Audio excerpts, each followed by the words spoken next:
Good morning. Great to see you all. This room is a little tight for this many people in one space. Councilman Flynn tells me this is called the Square Tunda. Apparently, it is not actually a rotunda, but honored to be here together. Thank you so much for joining us. We're delighted to be here together to talk a little bit about some of the city's most urgent priorities. I want to start with a huge thank you to Council President Torres and Council President Pro Tem Sandoval, who have been key thought partners and allies in the development of what we're going to talk about today. We've had the chance to visit with all the city council members who have been, I know, talking about the importance of this issue in their communities with their constituents on the campaign trail in the city council chambers. We're delighted to be joined by the city agencies who have been leading these efforts in every facet, both our team from Host as well as all of our public safety partners who have been really focused on how we focus Denver on this issue around homelessness. And what we know is the issue of people living unhoused on the streets is the most significant issue the city faces right now. It is a human rights challenge because we know we have people who are right now living and dying on the streets of Denver. We know we have people who need access to support and services who can't get them. We know it is a public health challenge. We know it is an economic development challenge. We know all of the key visions we have for the city revolve around making sure those folks that are most at risk right now can get access to the services they need. And so today we are here to announce a process we want to commit to make this the city's top priority. That means doing a couple of things. Today we will sign a declaration of emergency here in the city of Denver to declare an emergency around homelessness. That will involve a couple of things. That will involve, first, we will activate the Emergency Operations Center here with Matt and our leadership there to get that activated as part of our response. We will set a goal, which is the target is we want to get 1,000 people who are currently unhoused access to housing before the end of this calendar year. That is what we're committing to today. What we know is today is the start. Today is the start of a process to dedicate city resources, city personnel, the leadership of the city council and of the agencies against that target.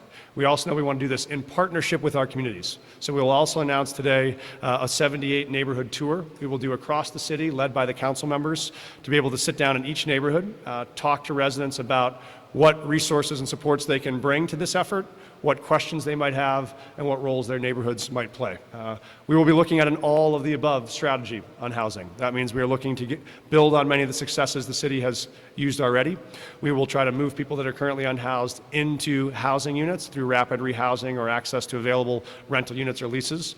We'll be calling on landlords and property owners all over the city who have units that are available to partner with us to get people access to those units. We'll be focusing on hotel conversions, places where there are existing hotels that have units we can convert to make available and accessible. We will work in partnership to make those ready and provide the wraparound search to make them successful. And we will be focusing on parcels of land in the city where we can open micro-communities, where we can bring tiny homes that can offer both the dignity and stability of housing and shelter, plus also access to bathrooms, kitchens, showers, all the core services, including the wraparound services around mental health and addiction and long-term workforce training to get people back up on their feet and back to be contributing members of society. So that is our focus that we're talking about today. We'll also announce that we are bringing in 10 mayoral appointees to our office directly to lead on this effort. They will be directly partnering with the city council members to lead this outreach in communities, to lead the partnership with providers around the city to build up the services and supports we need to make this possible, and to make sure that we have alignment across all of our agencies and all of our departments and our community input. Those are the key priorities. We have worked together with some partners to identify potential sites where we think if we do build micro-communities, those would be accessible. We have identified a list of 197 currently publicly owned sites that could be potential uses. Those will be conversations we'll be having in neighborhoods around the city to get their feedback and input. And we know that there are other privately owned sites that could be used if needed beyond that. And so I think the important message from us is this is day one. This is what we think the most important crisis the city is facing. Many of us talked about this when we ran for office and had a charge when we took the oath yesterday to commit to taking on this problem. And this is our commitment that we will do it in a unified way. We don't have all the end answers to what the final structure will be, what our goal will be. We will bring together the nonprofit community, the business community, our public leadership, the providers in this city, the faith community, and say we are all in this together, and we all want to be supportive of making sure we can deliver a Denver that we think serves well those who need the most supports. So thank you so much for being here, and I will take some time to answer any questions you might have over the next handful of minutes.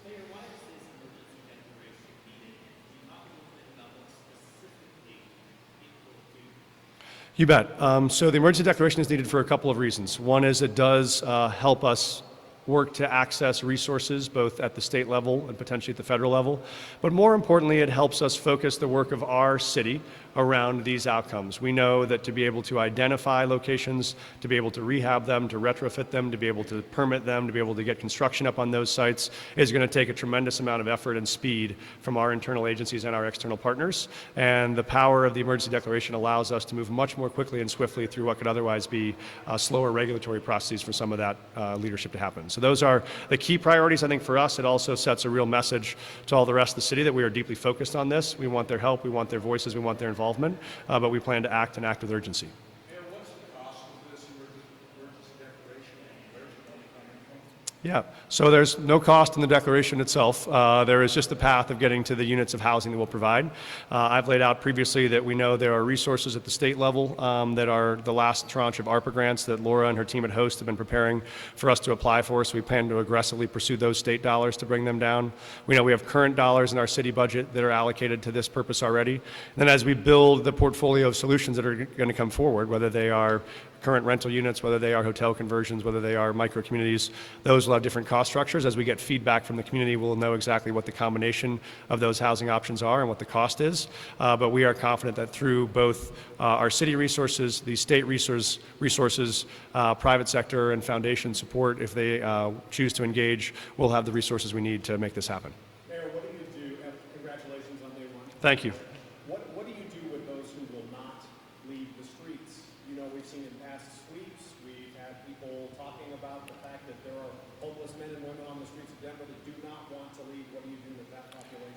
Yeah, we've seen really consistently from conversation with local leaders in the unhoused community. I'll, by the way, be spending a lot of my time directly in conversation with folks who are unhoused. That's the balance of my time today. We'll be in conversations with folks who have this lived experience to help understand what their needs and priorities and concerns are.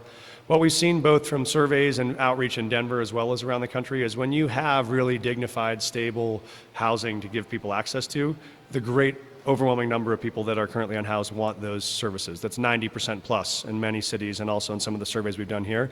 So I think there's reason to believe that, you know, people have concerns potentially about some of the congregate shelter settings. People might not want to go into a shelter because you can't bring your service pets or you can't bring your partners, or there may be other restrictions that are in the way.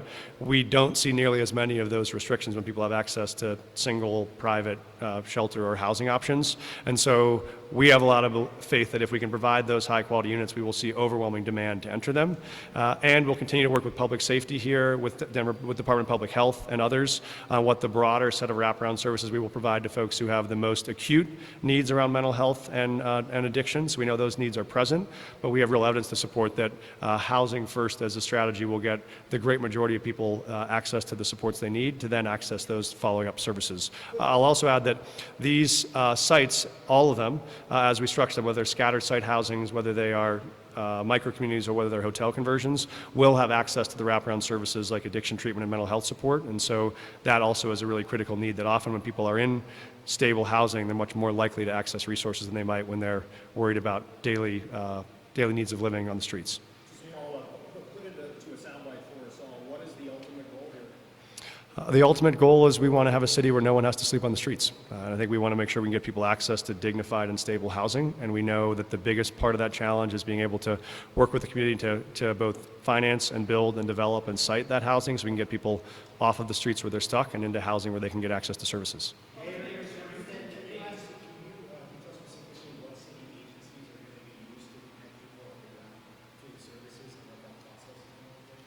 So today is really a start of the process. It's obviously I'm still finding the bathrooms in this building, and so we have a lot to work on together. But what we do know is that we will start, the first part of this is really the community engagement process, is going to neighborhoods and talking to community members and getting their feedback. And the City Council will really be lead on that entire process. They'll be the ones partnering with us to set up conversations in neighborhoods with community members to get feedback that's most important. I talked to the entire cabinet this morning. We had a full cabinet meeting before this, and so every agency leader is apprised and ready to be engaged and supportive. Our Emergency Operations Center will be standing up this week, and Matt will help identify who the most important senior department leads as well as department directors or deputy directors will be involved in that process. But we will envision that all of the city agencies will be involved in some capacity. Mayor, you're promising state homelessness by the end of your first term. Different rights have heard other city leaders and other mayors Yeah, this is about how we take courageous steps to start what we know feels like a very intractable challenge. I talked about yesterday, I think the biggest problems we face in a democracy are giving into the notion that somehow we think problems are unsolvable. And I think there is work that this city has done and cities around the country have done to show that there are solutions out there that we know work. What we want to do is now scale those solutions with real deliberate speed. And so our point in time count is somewhere around 1,400 people right now that are chronically unsheltered. If we can get 1,000 people housed over the next 6 months, that would put us on an incredibly successful pace to be able to meet the whole need that is out there. We know that this work will not be done, will not be completed, it will not be over in the process of this emergency declaration, but it will be a chance for us to galvanize all the leaders in the city to take courageous action to start the work that we think can lead to dramatic outcomes. Mayor, you're surrounded by city council. What power does an emergency declaration give you if you don't need city council approval for? And what power does city council have to jump in and continue? Well, the City Council is one that will need to approve and continue, that will need to continue this emergency declaration. It comes into power for 7 days. They will need to extend it, decide how long to extend it, decide to keep it in operations. And so I think they'll have oversight over all of the budgetary approvals of these expenditures. And so they will be the most important partners in making all of this happen. We'll have a lot of conversations, including right after this one at Mayor Council meeting, about the details and the structures in the process. So I'm looking forward to being shoulder to shoulder with them both today and at every stage of this process, because they will be most important voices. Mayor, are we confident that this framework, this specific plan will be able to succeed? Other plans have, I wouldn't say failed in the past, but have had different challenges of their own. Why is this plan? I think we have the benefit of the wisdom of our past experience over the last 10 years, and a lot of leaders in this building, including folks at Host, have led a lot of really compelling work to show what is successful. And what we know is if you get people access to housing, and in that housing you provide the wraparound services that people need, whether that is mental health support, addiction treatment, workforce training, you give them a unit that's got an address that they can put on a job application so they can get back up on their feet. That has worked overwhelmingly well. There are projects that Host and partners in the city have led before with that kind of structure, where we've gotten people that were currently unsheltered into housing, and a year later, 86% of those people are still successfully housed. This team in the city has done that. We know that works. We now need to put the resources and the focus behind scaling that to many more of the people that are currently struggling. But I think we now know from the work we've done what the solutions are that work. We now are going to galvanize the political will to execute and scale that system across the city. Yes, ma'am.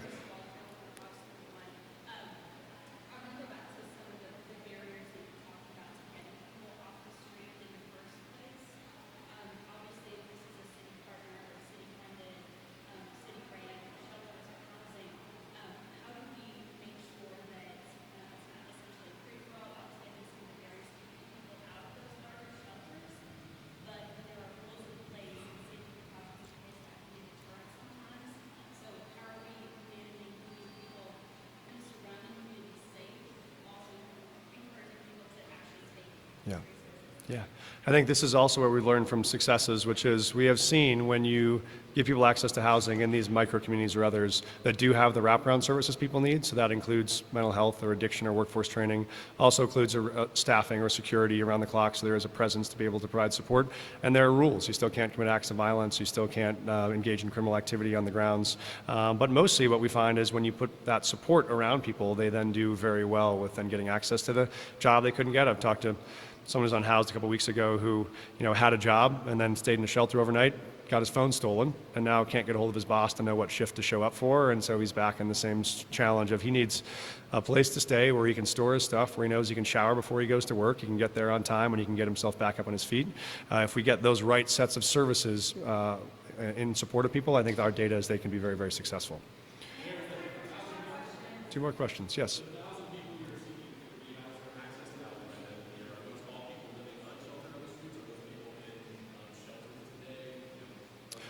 Thank you for that question. Our focus really is on folks who are currently living unsheltered and folks that often are living in encampments around the city that are trying to get access to housing. We do know there is a whole continuum of housing need. It is, of course, important to stay focused on folks that are in congregate shelters and folks that are living in vehicles and people that are in housing but just barely able to pay the rent. We don't want those people to slide out of housing back into homelessness. And so we will keep pushing on the entire continuum, but this entire focus is on people who are living outdoors, who are unsheltered, who are in encampments, who we think think are at the greatest risk to themselves and that we think pose a real opportunity for them to get back on their feet and for us to get back public sidewalks and spaces where all of the city has access. So that will be the dedicated focus, but we will not stop, obviously, the work the city is doing around the rest of that continuum. Is this Denver's Road Home Part 2? Is this Denver's Road Home Part 2? Do you want to jump in? I can answer that too, but Tony? You know this problem is not specific to Denver. It's regional, it's a Yeah. national issue. Yeah. How do you prevent Denver taxpayers from paying for the problems in other adjoining cities where you Yeah. can partner with Aurora, Mountain Community Store, Yeah. places that have a similar problem? Yeah. Thank you. So I'll answer, I think, both of these together.